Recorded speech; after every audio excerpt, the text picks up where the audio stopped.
अक्षय तृतीयानिमित्त कोणत्या ना कोणत्या वस्तूची सोना चांदी बर्तन भांडे खरेदी करणे चांगलं असते, शुभ असते असं म्हणतात. मी तर आजपर्यंत अक्षय तृतीयाच्या दिवशी काही घेतली नाही, पण ह्या वेळेस म्हटलं काहीतरी घेऊया.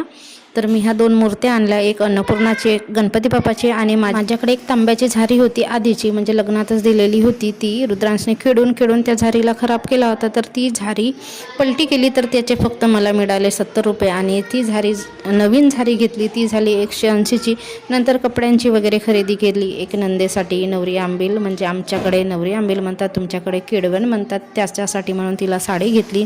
रुद्रांसाठी कपडे, रुद्रांच्या पप्पासाठी काही इनरवेअर वगैरे, सॉक्स, रुमाल हे घेतलं. आणि माझ्या नंदेचे 2 मुलं आले आहेत, त्यांना पण घेतले कपडे आणि चप्पल वगैरे घेतले. रुद्रांशला पण चप्पल घेतले. तर आज बऱ्याच गोष्टीची, बऱ्याच वस्तूची खरेदी झाली आणि बरेच पैसेसुद्धा गेले. तर हे कुंड्या पण आणले, 2 सिमेंटच्या कुंड्या आणली आणि 2 प्लॅस्टिकच्या कुंड्या आणली झाडं लावायला. आता मी पण ठरवलं कोणाचा बड्डे असेल तर एकतरी झाड लावायचं.